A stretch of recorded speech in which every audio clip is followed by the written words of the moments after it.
Agradecemos su presencia y presentamos las consideraciones finales y clausura del Seminario Internacional sobre Buenas Prácticas Educativas ante el riesgo de exclusión de niñas, niños y adolescentes. Secretaría de Educación Pública, UNICEF 2017. Preside esta ceremonia el maestro Javier Treviño Cantú, subsecretario de Educación Básica de la Secretaría de Educación Pública. Bienvenido, maestro.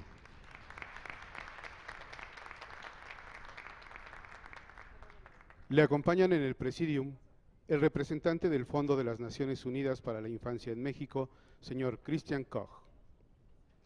Bienvenido.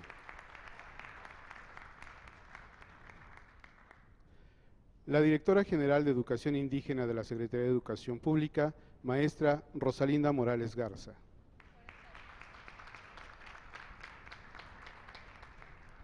El secretario técnico del Consejo Directivo Nacional de la Escuela al Centro de la Secretaría de Educación Pública, el maestro Pedro Velasco Sodi.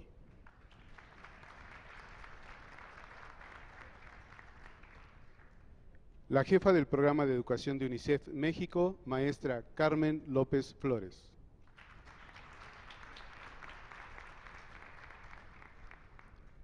Hace uso de la palabra la maestra Rosalinda Morales Garza, directora general de Educación Indígena de la Secretaría de Educación Pública, quien presentará las conclusiones de este seminario.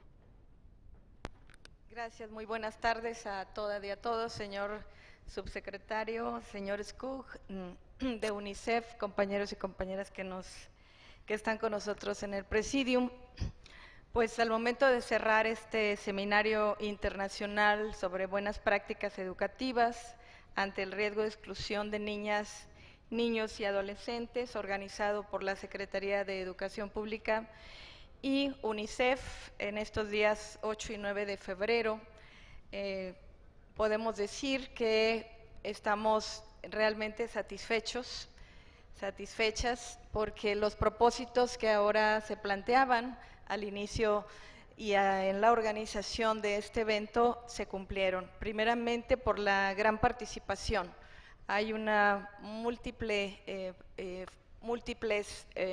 funciones aquí presentes, desde subsecretarios y en algunos casos ministros de otros países, hasta profesores, supervisores y coordinadores de PIE o de los programas Escuela de Tiempo Completo y otros. Y eso es muy importante porque nos lleva a un entendimiento global, holístico, común dentro de la Secretaría de Educación Pública. Otra cuestión que me gustaría señalar es que partimos en este seminario desde lo global, desde la mirada de UNICEF a nivel regional hasta lo local. En esta ocasión no solo tuvimos ponencias de ministros, de viceministros, con una aproximación muy sistemática de lo que es la planeación y la presupuestación en la administración pública, sino de proyectos locales, y me parece que eso es lo relevante, ese encuentro entre una intervención muy sistemática, una política educativa y lo que ocurre en aula. También transitamos a una concepción de educación que ya no solo está en lo que es la oferta educativa, sino en una prevención, como lo hace el sector salud, desde poder prevenir, identificar riesgos, pero sobre todo captar o reingresar a los sistemas educativos a niñas y niños que están identificados dentro de la normativa internacional y que están focalizados como indígenas, migrantes, también chicas embarazadas, entre otras situaciones, personas con discapacidad. Hemos encontrado también buenas prácticas muy precisas, con protocolos, con procesos, con puntos de control, con responsabilidades muy específicas, con herramientas e instrumentos realmente que llegan al foco de las problemáticas. Encontramos también un fuerte involucramiento de padres y madres de familia y una puntualización muy clara de cuáles son los factores de riesgo que pueden ser atendidos si son observados desde la actuación de docentes, directivos, supervisores. Encontramos también en la gestión escolar y en la gestión de capacidades un punto nodal para poder impulsar todas estas tipo de intervenciones. No es gratuito, requiere una serie de transformaciones en las concepciones, en las funciones, incluso en la dedicación de los recursos. Hay un punto del que se parte, hay una visibilización de que es necesario considerar el riesgo de exclusión y atenderlo. Hay una dimensión enorme de estas posibilidades de intervención y hay una gran diversidad también respecto a cuáles son los orígenes de estas problemáticas. En este sentido, creo que los sistemas educativos están abriéndose muchísimo para no solamente dedicarse a lo que es básico, que podríamos llamar básico, que es tener las herramientas para leer, escribir y poder seguir aprendiendo a lo largo de la vida, sino considerar los contextos en los que esto ocurre, y eso es muy importante. Me parece que en el caso de México las oportunidades de la reforma 2013 y los dispositivos instalados de los que ya se habló el día de hoy nos dan realmente herramientas importantes. Creo que todas y todos nos llevamos herramientas muy importantes que pueden además elevar las expectativas sobre lo alcanzable con estas poblaciones. Creo que esa es una de las consideraciones muy importantes que se hicieron aquí. Hay que elevar las expectativas sobre lo alcanzable con la población migrante, con la población indígena, con las personas con discapacidad, con las regiones en pobreza, y la escuela, como lo dijeron varios de ustedes, es el eje de transformación y es el eje de esa posibilidad de alcanzar justicia social y desarrollo para todas y para todos. Pues me gustaría seguir abundando. Creo que en términos de política pública, la territorialidad también fue una situación que fue abordada en cada una de las propuestas que se hicieron aquí, en cada una de las buenas prácticas. Costa Rica, Argentina, Colombia, Ecuador, México, como entidades, estados nacionales, pero también las entidades como Puebla, Tlaxcala, Nuevo León, Hidalgo, representadas por sus profesores y profesoras. Creo que tenemos aún mucho por hacer, no está todo acabado, pero tenemos que continuar en estas oportunidades que nos da el visibilizar, el tener una política clara, el contar con un marco legal establecido, pero sobre todo con las capacidades y la disposición y la actitud de cada uno de ustedes. Por la Secretaría de Educación, por UNICEF, creo que en este sentido sería lo que tendría que decir en términos de algunas de las conclusiones que pudiéramos identificar en este seminario de buenas prácticas. Muchas gracias. Gracias, maestra Rosalinda Morales, por su aportación.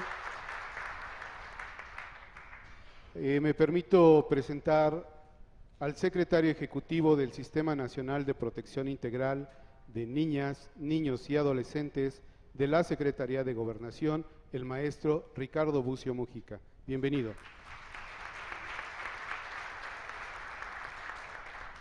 Le pedimos a la maestra Carmen López Flores continuar con las conclusiones del seminario.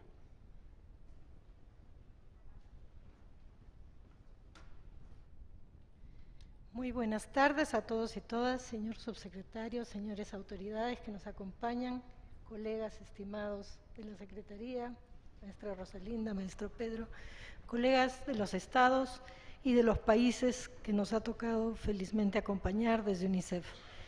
Quisiera en primer lugar, a nombre de UNICEF, agradecer la oportunidad de haber conocido más y mejor las experiencias tanto internacionales que nos han presentado los colegas, como en particular las experiencias estatales que han traído y que han podido exponer algunos de los representantes. Hay muchas más que veremos, ojalá, la forma de poner a su disposición.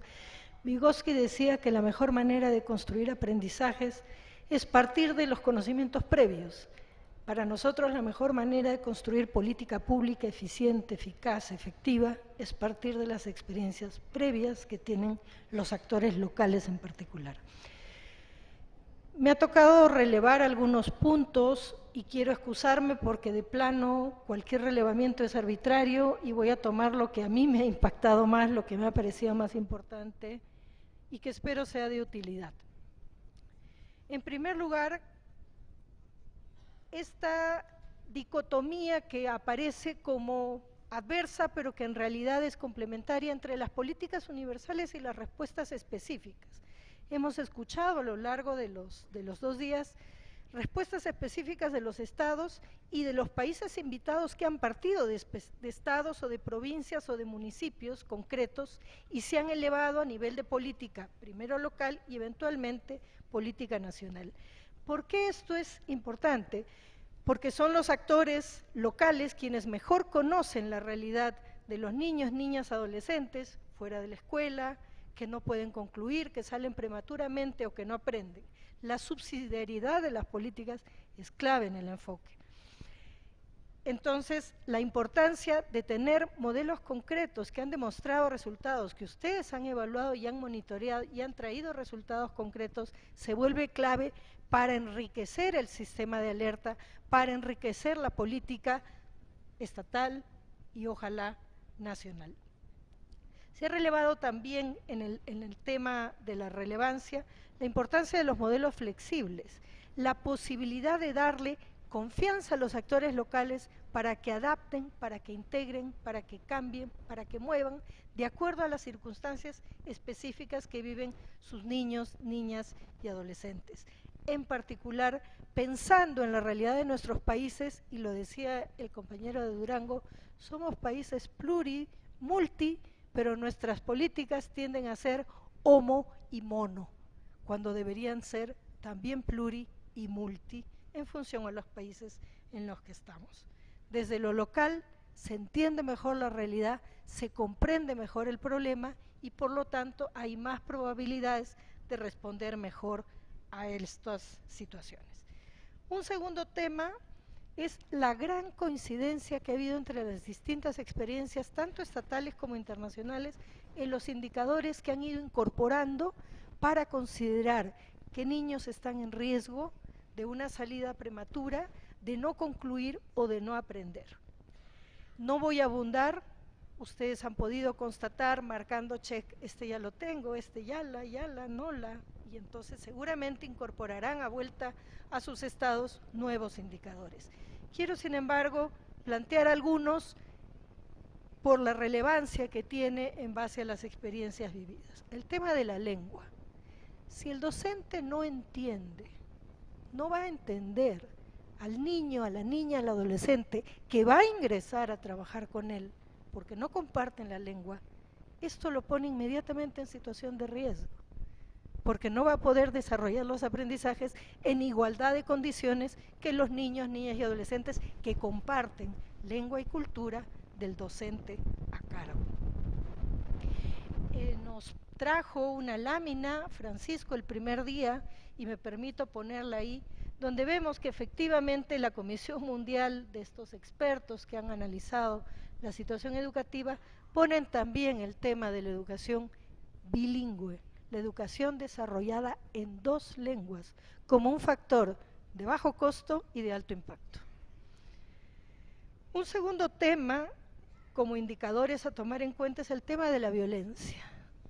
Múltiples estudios, mucha evidencia internacional que demuestra que un niño en contextos de violencia, un niño afectado por la violencia, no aprende.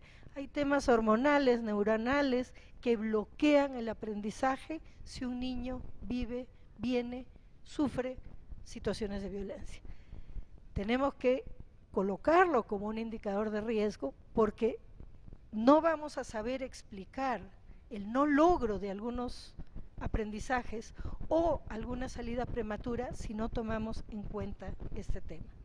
El tema de salud también se ha señalado, vinculado a la nutrición, vinculado a la anemia, bajos niveles de concentración que tienen relación con la alimentación, pero también, y es un tema que nos preocupa a varios países en la región, el tema de la obesidad, la sobrealimentación, que también genera problemas de aprendizaje y eventual salida prematura de la escuela. Y en una lógica de ciclo de vida, finalmente, incorporar indicadores que tienen que ver con los niños pequeños. En el caso de México, tenemos información derivada del DIF, de salud, de las pruebas EDI, que ya nos alertan sobre focos amarillos o focos rojos de bajo desarrollo de algún área de comportamiento, de competencia, de conocimiento, que también deberíamos quizás incorporar en la lectura de nuestros factores de riesgo. Un tercer tema, y creo que ahí hay una coincidencia muy grande y que nos da mucha alegría, de poner a los niños al centro, de poner a los sujetos del derecho a la educación en el centro del diseño de las políticas. Nos toca a todos garantizar el derecho, somos todos aquí presentes garantes, en todo lugar, en todo momento, en toda circunstancia. Y hemos visto muy lindas experiencias de atención a niños en situación de hospital, a niños migrantes, a niños jornaleros, nos faltan todavía niños con discapacidad, niños que trabajan, niños privados de libertad, y tenemos que pensar en el contexto actual en el potencial, en la potencial situación que nos generaría, el desafío que nos generaría el retorno de niños, niñas mexicanos que vengan del norte. Tenemos que seguir insistiendo en cómo detectar a los niños que nunca fueron a la escuela, que fueron y se salieron, y cómo flexibilizamos los sistemas para incorporarlos, para mantenerlos y para que logren sus aprendizajes. ¿Cómo garantizamos? Han dicho varios de los participantes, que los que entran se queden y que los que se queden aprendan.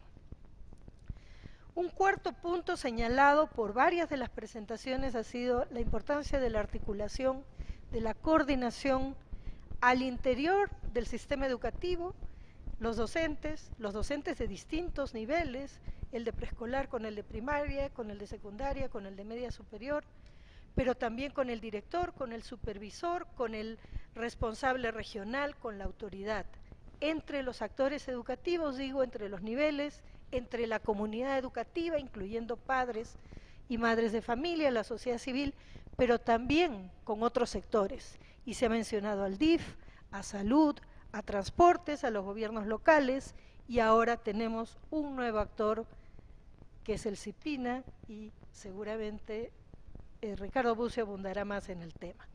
Finalmente quiero señalar un tema que también salió, y es la participación de niños, niñas y adolescentes. Desde el diseño de las respuestas, la implementación de las respuestas, el monitoreo y la evaluación de las mismas. Dice la Convención, dice la Ley General de Derechos de Niños, Niñas y Adolescentes, los niños, niñas, adolescentes tienen derecho a participar y sus voces deben ser tomadas en el diseño de políticas públicas que los atañen. El derecho a la educación es uno de ellos, y tenemos que escuchar a niños, niñas y adolescentes no solamente porque es su derecho, sino porque el escucharlos nos va a poder permitir entender mejor por qué no están, por qué se van, por qué no aprenden y cómo podemos resolver, qué soluciones podemos dar para que se queden, para que aprendan y para que realicen, como dijeron varios de los participantes, los sueños de su vida. Lo que queremos es que los niños estén en la escuela y ejerzan su derecho a la participación en la gestión misma de la educación. Eso lo han dicho varios de los participantes. Y el ejercicio de los derechos no se aprende de memoria, el ejercicio de los derechos se aprende pues ejerciéndolos, practicándolos, siendo copartícipes de la gestión de sus propias escuelas. Y a contracorriente de lo que a veces nos dicen algunos directores o padres de familia, mucho derecho, ¿dónde están los deberes? Es el ejercicio de los derechos lo que hace responsables a los niños. No hay que decirles sus deberes. Al ejercer sus derechos, ellos toman conciencia de lo que implica ser un sujeto de derecho y compartir la responsabilidad de que otros sean también sujetos plenos de derecho. En síntesis, tengo entonces la relevancia, la inclusión de nuevos indicadores, poner a los niños al centro, articular y coordinar intra e intersectorialmente, y la participación de niños y adolescentes para tener, esperamos pronto, un México en paz, próspero, incluyente, con una educación de calidad. Gracias.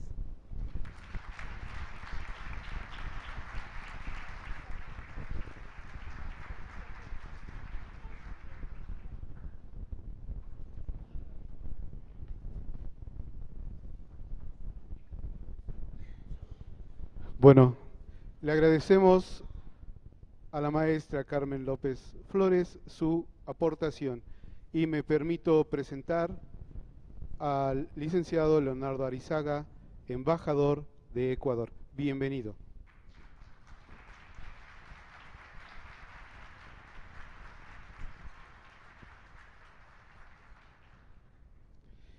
El trabajo realizado en estas jornadas ha sido muy intenso. Nos permitimos hacer una entrega simbólica de reconocimientos por su participación en este seminario. Reciben, en representación de los ponentes de México, la profesora Hilda Elvira Valdés del Estado de Baja California Sur. Le pedimos que pase, por favor.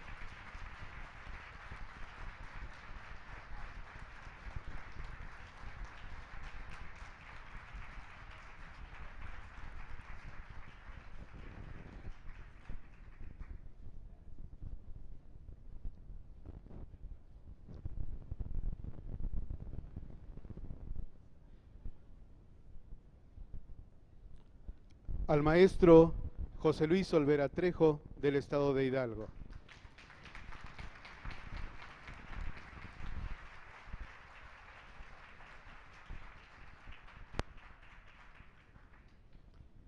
En representación de los ponentes de América Latina, la maestra Analí Berrueso, ministra de Educación, Ciencia y Tecnología de la provincia de Salta, en Argentina.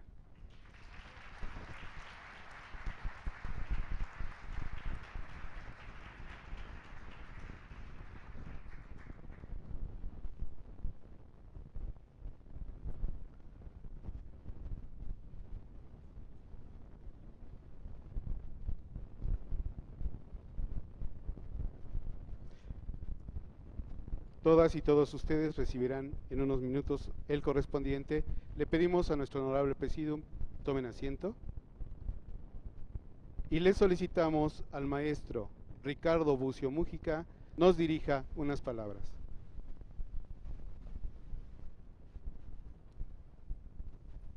Muy buenas tardes a todas y a todos. El presentador me presentó como maestro, entonces aprovechando al subsecretario de Educación, a ver si una maestría honoris causa, para no quedar mal. Bien, muy buenas tardes. Qué gusto que hayan dado el tiempo a este tema, a este espacio, a los niños, a las niñas, a los adolescentes de sus entidades federativas que normalmente están fuera del radar. Esos son el motivo del tema, esos son los que tenemos que incluir. Para comenzar, yo quisiera compartirles algunas ideas que tienen que ver con la inclusión, aunque son claramente quizá repetir, bordar sobre lo que ya hicieron ustedes 2 días, solamente para poder centrar en términos conclusivos. Recordar que la historia de la educación es homóloga a la historia de la inclusión y es homóloga a la historia de la constitución de las democracias constitucionales. En muchos sentidos, durante la mayoría de los miles de años que lleva nuestra humanidad, casi todos los grupos de población estuvieron fuera, tanto del ámbito de decisión como del ámbito de la educación. Las mujeres no podían ser educadas, las personas con discapacidad, no podían educarse los pobres, ciertos grupos de población, etcétera. Hay una enorme lista que estaban formalmente fuera de los beneficios de la educación. Al transformarse las sociedades democráticas, esto ha ido cambiando y ha ido fortaleciendo desde esta perspectiva al sistema educativo. Ha ido el sistema avanzando acorde al proceso civilizatorio.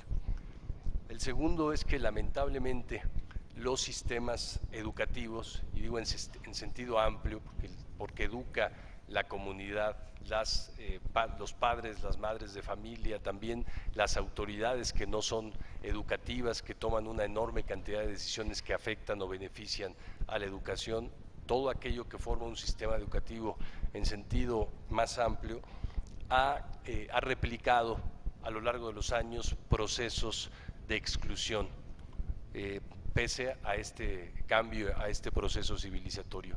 Hay muchos ejemplos, yo quisiera quedarme con uno de los datos de la encuesta que acaba de presentar el secretario Nuño cuando presentó la consulta del modelo educativo, la encuesta que hizo la CONAPACE a padres y madres de familia de todo el país, en donde hay una subvaloración enorme de la inclusión de niños y niñas con discapacidad. En algunos rubros es lo que menos se valora, y cuando hablamos de padres con licenciatura y posgrado es lo que menos valoran, padres en zonas urbanas es lo que menos valoran, padres en escuelas privadas con mucho es lo que menos valoran, etcétera.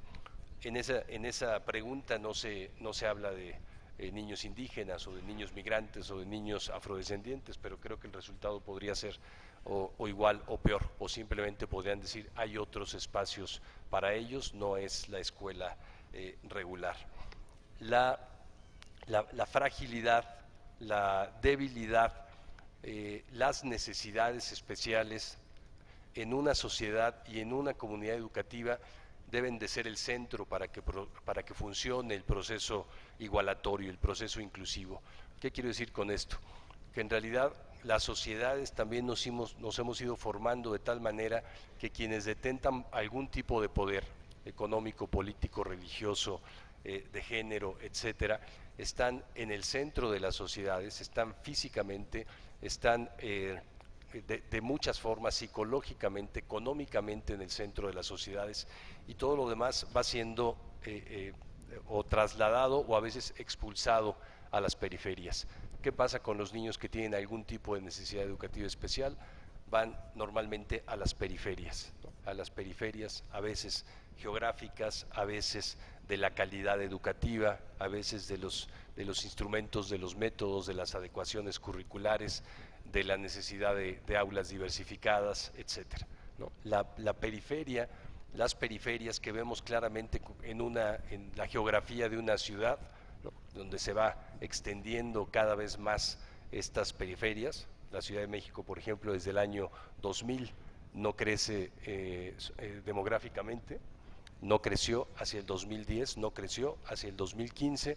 ¿Por qué? Porque todo va a las periferias, todo está en alrededor, digamos, que es la zona metropolitana de la Ciudad de México. Eso ha crecido desmesuradamente y no ha crecido con los mismos niveles de servicio, ni de calidad, ni de atención, ni visión, ni poder participar activamente en los bienes que son públicos. La fragilidad, las necesidades especiales, la debilidad deben de ser el corazón también de las políticas educativas y de las autoridades educativas. ¿Qué querría pensar con ello? Que cualquier docente, cualquier director de escuela, cualquier autoridad educativa sabe en primer lugar en dónde están y cómo están los alumnos con discapacidad, quiénes son migrantes, los alumnos jornaleros agrícolas, etcétera, etcétera, un largo etcétera, y después sabe de los demás. ¿Por qué? De los demás sabemos todos. Los demás están en nuestros indicadores, están en la mirada normal, están en la cobertura educativa, no corren demasiados riesgos. Y si los corren, teniendo el ojo afinado para mirar las debilidades, vamos a poder identificarlos mucho más. Por ejemplo, en la prevención del embarazo infantil o del embarazo adolescente. Tenemos escuelas secundarias en el país en donde al finalizar el tercer grado de secundaria hay casi la mitad de las niñas que tuvieron algún embarazo o durante el tiempo de la escuela o al finalizar la escuela, 50% de las niñas. Y tenemos municipios en el país en donde la deserción escolar en educación media y media superior puede llegar a 67%. Cuando sabemos que está pasando eso, porque tenemos los números, en realidad podríamos pensar que el sistema no está siendo igualatorio, que el sistema por excelencia, que es el sistema educativo, el sistema igualatorio por excelencia está siendo desigualatorio. ¿Por qué? Porque en realidad también tenemos dividida la forma de brindar la educación, la forma de garantizar este derecho de muchas maneras, ¿no? Con muchas condiciones distintas, con recursos distintos, con capacidades instaladas distintas, con infraestructura distinta, con facilidades para los niños y los adolescentes muy diversas, de tal manera que el paso por un sistema, un microsistema educativo u otro, quien vive en una zona rural o quien está en una escuela privada asociada al sistema educativo británico, después de haber pasado unos años por el sistema educativo, tiene un efecto desigualatorio. Y ese niño y esa niña lo tiene también porque además pasó por el sistema de salud que hizo también similares diferencias. También tiene un mecanismo desigualatorio. Nuestros sistemas, algo que tenemos que cuidar, y eso claro que tiene que ver con las decisiones federales, con las decisiones nacionales, y para eso la reforma educativa, pero tiene y puede darse si y solo si identificamos a los niños y a las niñas que están en las aulas, y también a los que no están en las aulas, y a los que dejan de ir a las aulas y tendrían que estar yendo a las aulas. Quisiera comentarles un concepto central de la Convención de los Derechos de las Personas con Discapacidad. Esta convención tiene una diferencia que me parece que aplica prácticamente para cualquier grupo de población que tiene alguna necesidad especial. Por un lado, dice que la discapacidad es la deficiencia que tiene una persona a nivel físico, a nivel sensorial, intelectual, mental, y que esa es la persona con discapacidad quien tiene esa deficiencia, pero la Convención dice que la discapacidad en realidad no es la deficiencia de la persona, sino es la relación entre la persona con discapacidad y el entorno. La Convención, a partir de eso, nunca habla más de la persona con discapacidad, nunca habla de reparar, digamos, de normalizar, de integrar a un niño con discapacidad como si su limitación fuera lo que provoca su exclusión. El problema, dice claramente la Convención, es el entorno, un entorno creado, en este caso, para niños y niñas sin discapacidad, un sistema educativo que se ha ido generando durante décadas, durante siglos, para niños sin necesidades educativas especiales, para niños que no hablan su lengua originaria, para niños que no son migrantes, para niños que sí tienen acta de nacimiento, etcétera. Creamos un sistema que los va dejando fuera. Un amigo justo con discapacidad dice que la discapacidad desde esa perspectiva comienza cuando ponemos un segundo piso, porque cuando estamos a nivel al mismo nivel, quien tiene una discapacidad física y quien no, tiene igualdad de condiciones. Esto es claramente visible cuando vemos, por ejemplo, un niño con síndrome de Down de 20 años, un niño, no un joven, de 20 años en Suecia y un niño de 20 años en la Sierra Mije de Oaxaca. La diferencia no la hace el síndrome de Down o el nivel de discapacidad que tiene, sino las oportunidades que ha tenido o que no ha tenido, el entorno que lo ha excluido o el entorno que se ha preocupado y que lo ha hecho el centro de la política pública desde que nació, con esta perspectiva de tratar de incluir, de centrar a lo más vulnerable.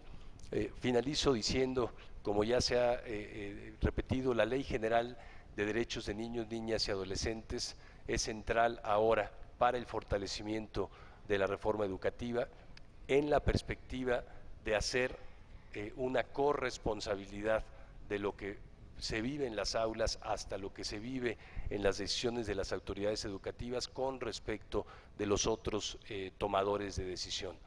En las escuelas pueden tener bebederos, en las escuelas pueden tener programas de nutrición y alrededor puede estar lleno, la escuela puede estar rodeado de expendios que tienen alimentos que van a promover sobrepeso y obesidad.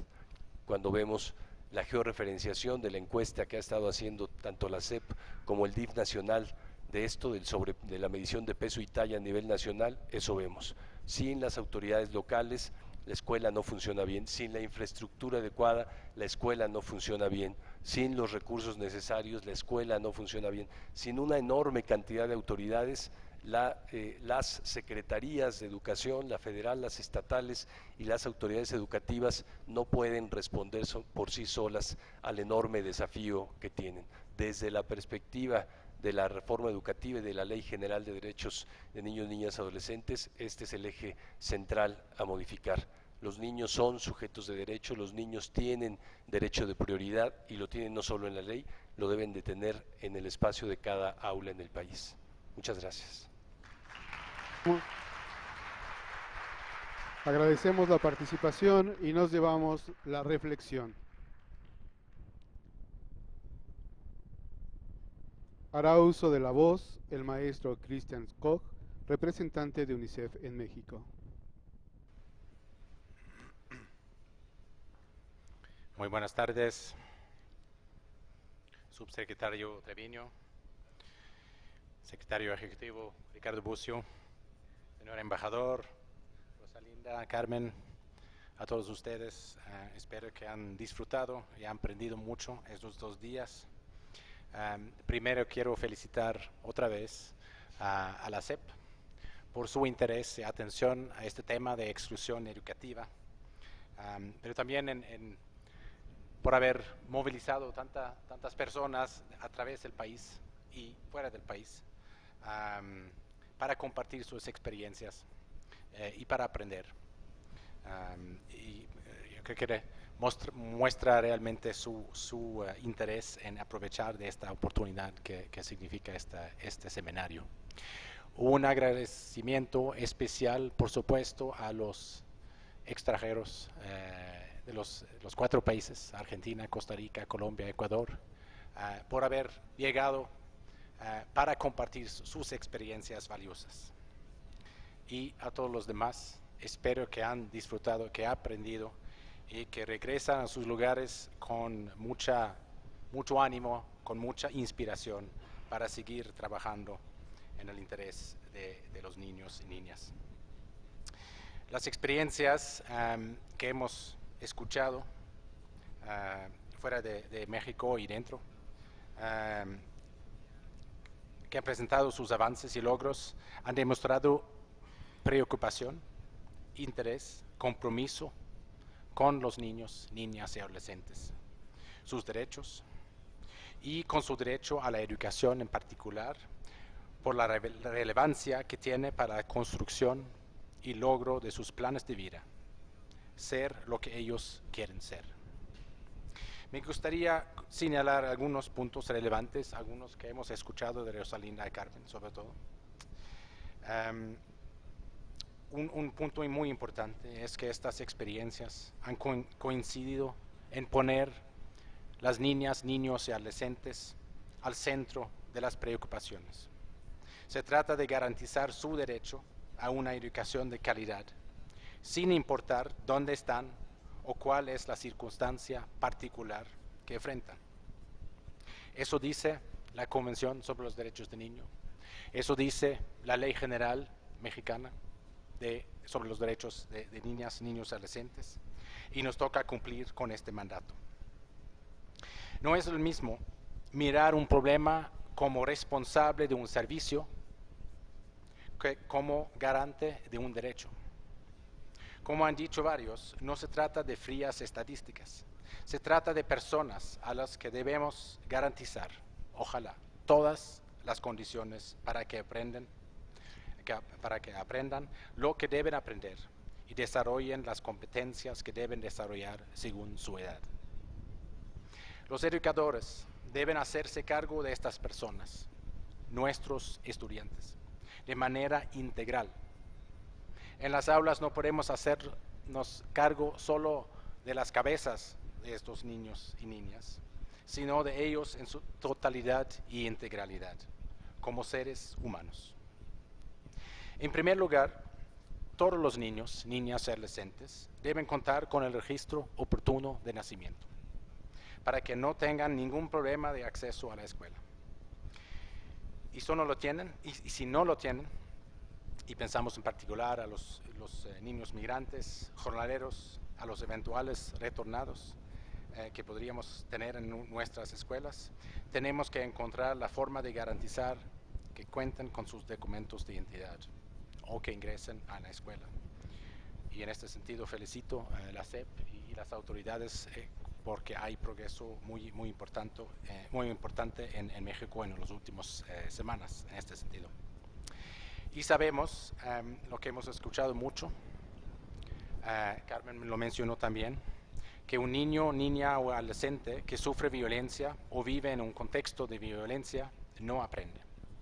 Tenemos que encontrar la forma de garantizar contextos libres de violencia para poder desarrollar aprendizajes. Sabemos también que un niño, niña o adolescente con desnutrición, con anemia, con problemas de salud, tampoco aprende. Hay que encontrar la forma de garantizar una buena nutrición, buen peso, buena talla, buena vista, etc., para poder desarrollar aprendizajes. O encontrar formas de incluir a estos niños que tienen algunos obstáculos para aprender. No se trata de que los docentes tengan que asegurar los alimentos o la salud o la vigilancia, pero sí tienen que estar alertos de estos indicadores, que se vuelven indicadores de riesgo para el aprendizaje, y saber con quién coordinar, a quién buscar, con quién discutir y atender estos problemas. Es clave que los docentes coordinen, en primer lugar, al interior de la propia comunidad y sistema educativo, pero también con otros sectores que tienen responsabilidad directa de garantizar derechos de niñas, niños y adolescentes. Tenemos un contexto ideal en este momento en México. A partir de la aprobación de la Ley General de Derechos de Niñas, Niños y Adolescentes y la constitución del CIPINA federal y de los CIPINA estatales. Es clave el rol de esta institución, reiterando la importancia de seguir articulando la Secretaría Ejecutiva con Salud, con el DIF, con las entidades a cargo de los jóvenes, las mujeres, las autoridades municipales, la sociedad civil, etcétera, etcétera. El trabajo intersectorial, la complementariedad entre los distintos servicios, la articulación entre los diferentes sectores puede brindar las condiciones necesarias para tener mejores aprendizajes y el desarrollo óptimo que merecen los niños, niñas, adolescentes mexicanos y de los otros cuatro países, por supuesto. Porque hay que recordar siempre que cuando hablamos de derecho a la educación, estamos hablando del derecho que tienen los niños y niñas al máximo desarrollo posible, para que puedan elegir con las mejores condiciones lo que quieren ser hoy y mañana. Los sistemas de alerta, de mitigación de riesgos de exclusión, de acompañamiento, de monitoreo, etc., buscan garantizar el acceso, la permanencia, la conclusión, y está muy bien. Pero debemos garantizar sobre todo los aprendizajes escolares y para la vida al desarrollo óptimo. Y varias de las experiencias presentadas demuestran que hay avances en el tema, que es posible lograrlo con compromiso, con articulación entre sectores y actores, con respaldo político, y que es más fácil lograrlo desde el nivel local, porque es ahí donde se entienden mejor los problemas y se puede diseñar respuestas más adecuadas. UNICEF reitera su agradecimiento por haber podido apoyar esta iniciativa de Escuela al Centro, haber podido conocer experiencias que algunos estados ya han puesto en marcha con buenos resultados y que deberían volverse políticas públicas estatales y eventualmente federales. Reiteramos nuestro compromiso de seguir apoyando el intercambio de estas experiencias con una sistematización de lo existente y eventualmente intercambios regionales que permitan enriquecer los distintos sistemas para garantizar que todos los niños, las niñas, los adolescentes hagan realidad de su derecho a una educación de calidad. Gracias.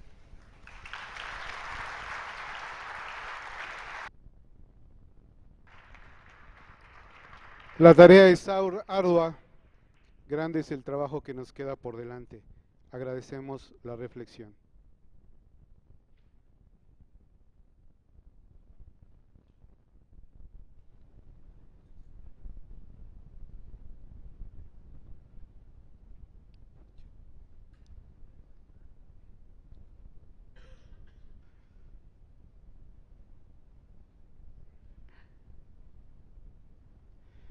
Solicitamos de la manera más atenta al subsecretario de Educación Básica, maestro Javier Treviño Cantú, dirija un mensaje a los participantes en este evento y clausure los trabajos del Seminario Internacional sobre Buenas Prácticas Educativas ante el riesgo de exclusión de niñas, niños y adolescentes, Secretaría de Educación Pública, UNICEF 2017. Muchas gracias. Muy buenas tardes. Ya me pasó Pedro una nota diciéndome que el único obstáculo entre ustedes y la comida soy yo, así es de que voy a tratar de ser breve. Quiero saludar y agradecer a Cristian Skug, a Carmen, todo el apoyo, muchas gracias. Ricardo Bucio, muchas gracias por acompañarnos, estar aquí con nosotros como director ejecutivo del CIPINA. Señor embajador de Ecuador, muchas gracias también por acompañarnos. Rosalinda, compañera de la Subsecretaría de Educación Básica. A todos los representantes de Argentina, Ecuador, Colombia y Costa Rica que hemos escuchado, muchísimas gracias por atender la invitación y por acompañarnos. Ha sido realmente muy importante su participación. Y saludar a todos los compañeros de la Secretaría de Educación Pública, de las autoridades educativas de los estados que hoy nos acompañan, ayer y hoy, supervisoras, supervisores, muchas gracias. A nombre del Secretario de Educación Pública, de Aurelio Nuño Mayer, pues les agradezco su contribución a cada uno de ustedes para que este seminario haya cumplido a cabalidad su propósito, pero sobre todo por la extraordinaria riqueza de datos, de información, de reflexiones críticas y sobre todo experiencias y propuestas que se han vertido a lo largo de estos 2 días de intenso trabajo.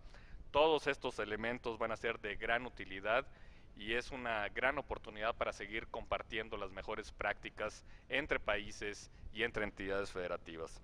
En especial quiero agradecer al equipo del UNICEF, no solo por su valioso apoyo en la organización del evento, sino por su permanente preocupación para enfocar la mirada en los esfuerzos, en los retos que tienen los países para cumplir con su responsabilidad de garantizar el derecho de las niñas y niños a una educación de calidad con equidad. Muchas gracias, Cristian, y a todo el equipo. UNICEF y UNESCO permanentemente convocan a todos los actores del sector educativo a que sumemos esfuerzos, a que podamos asumir compromisos claros y firmes en favor del sano desarrollo de todas las niñas y niños y adolescentes, pero sobre todo nos invitan a actuar con un gran sentido de responsabilidad y con un sentido de urgencia en favor de aquellos que están en situación o en peligro de exclusión. Y en ese sentido nos recuerdan siempre que la exclusión educativa no solo afecta a las niñas, niños y adolescentes que están fuera de la escuela, sino también a quienes no reciben una educación de calidad y no alcanzan los aprendizajes esperados. Ello les impide ejercer plenamente su derecho a una educación de calidad, situación que restringe su acceso a una vida digna. Y siempre recordamos lo que señala la UNESCO con gran razón, de que la educación pues es un derecho humano fundamental y ocupa un lugar destacado entre los derechos humanos porque es un derecho intrínseco, indispensable para el ejercicio de todos los demás. Por su carácter de derecho habilitante, pues la educación es el instrumento esencial para que las niñas, los niños, los jóvenes marginados puedan salir de la pobreza y participen plenamente en la vida social. Como se expuso en este seminario, los países de América Latina y el Caribe, pues compartimos el enorme reto de reducir de manera sostenible la pobreza y la desigualdad social, que es la base estructural de la exclusión educativa. No obstante, en décadas recientes en la región, y por supuesto a mí me toca hablar de México, pues podemos registrar algunos avances notables, tanto para mejorar las condiciones de bienestar, como para mejorar la inclusión educativa, y sí me gustaría destacar algunos de ellos. En el caso, por ejemplo, en nuestro país, en México, en preescolar, en el presente ciclo escolar 2016-17, la tasa de matriculación alcanza 90.8% en el grupo de 4 años de edad y de 85.4% en el de 5 años. Obviamente, el reto en este nivel está en el grupo de 3 años, en donde la tasa de matriculación alcanza el 42%. Y esta mañana Cristian, Ricardo y yo estuvimos en otro evento sobre educación inicial, y donde también tenemos un gran reto para ir avanzando en los próximos años en poder garantizar la educación inicial en 0-3, de tal manera de que podamos avanzar en nuestro país. Es importante también señalar que en primaria y secundaria pues la tasa de matriculación es prácticamente del 100% en nuestro país. Por su parte, la tasa de abandono escolar en primaria se redujo de 1.3% en el ciclo escolar del 2011-2012 a solo el 1% en el ciclo 2014-2015. Por aquí le señaló Rosalinda, que es la directora general de Educación Indígena, que en escuelas indígenas en nuestro país la tasa de abandono escolar se ha reducido a solo 1% también, lo cual es importante. Y en las escuelas secundarias del país, en el mismo periodo que mencionábamos, la tasa de abandono escolar disminuyó del 7.7% al 4.2%. Las pruebas sobre el logro de aprendizaje en México más recientes nos muestran avances significativos, aunque todavía tenemos un largo camino por recorrer. En el Plan Nacional de Evaluación de Aprendizaje en Educación Básica, entre 2015 y 2016, el porcentaje de alumnos de primaria en los niveles más altos de desempeño, es decir, bueno y excelente, en lenguaje y comunicación, pasaron de 17.2 al 28.9%, y en secundaria de 24.5 a 26.4%. Y por su parte, en matemáticas, entre 2015 y 16, el porcentaje de alumnos de primaria en los niveles más altos, bueno y excelente, pasó de 20.6 a 33.7%. Asimismo, en secundaria incrementó de 10.6 a 33%. Y hasta aquí las cifras y los números, pero sí era importante señalar cómo vamos avanzando, aunque tenemos un camino largo por recorrer, pero es importante señalar que vamos en el camino correcto. Y si algo quedó claro en este seminario, es que la exclusión educativa no es una fatalidad, no es un destino manifiesto. Se puede contrarrestar con una adecuada combinación de acciones de política social y de política educativa. Y en lo que respecta a nuestro ámbito de competencia, la política educativa, este seminario pues aportó una rica y diversa gama de experiencias que se han venido desarrollando en los países latinoamericanos, que nos demuestran la renovada y creciente relevancia que ocupa el binomio calidad-inclusión en la agenda educativa.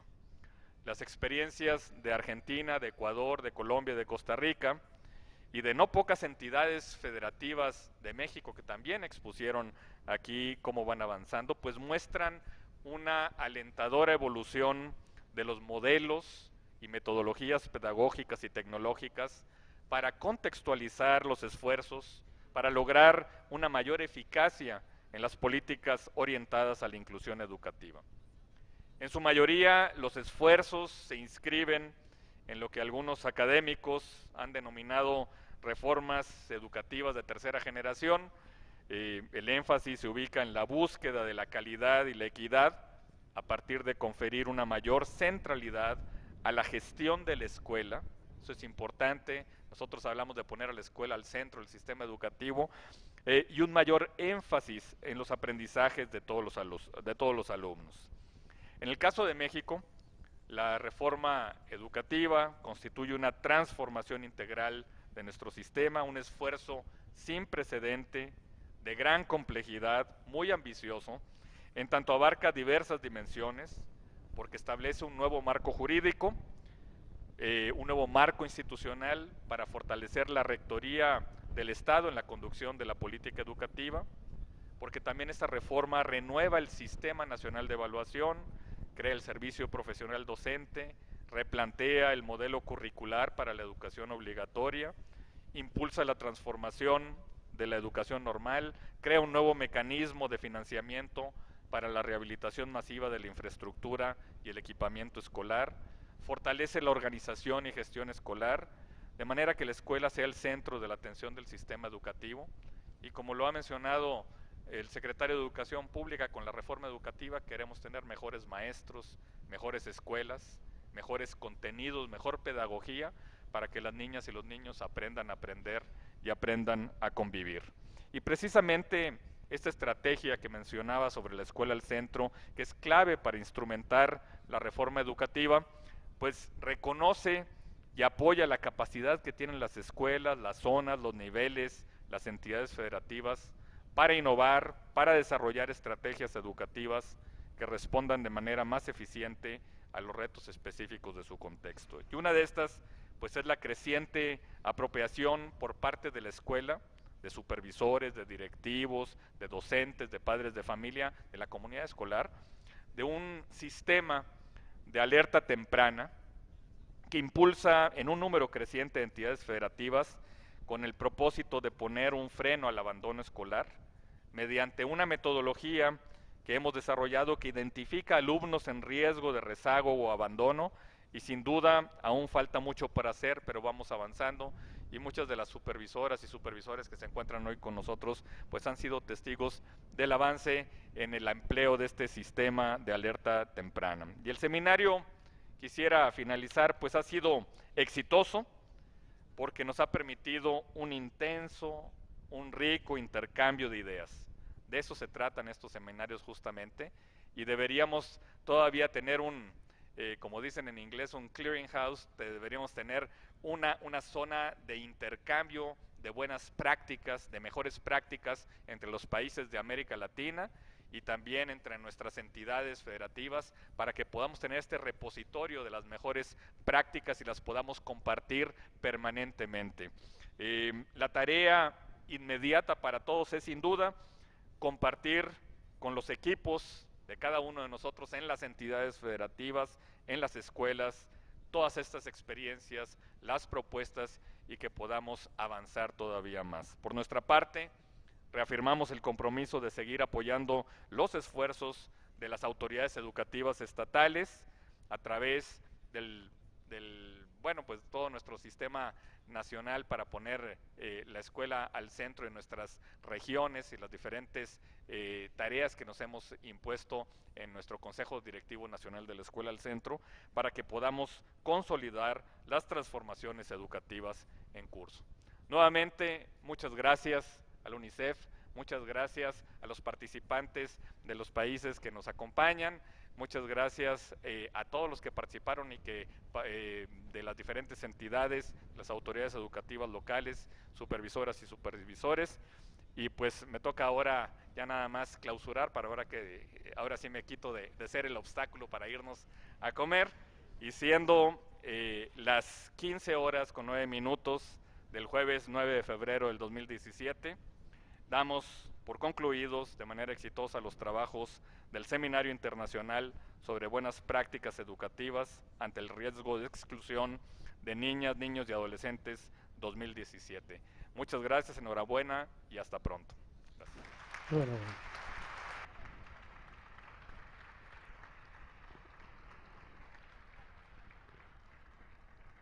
A nombre de la Secretaría de Educación Pública y el Fondo de las Naciones Unidas para la Infancia, UNICEF, agradecemos a todas aquellas personas que nos acompañaron en la transmisión por internet. En este momento despedimos la transmisión. Muchas gracias. A nuestro honorable Presidium les agradecemos el habernos acompañado.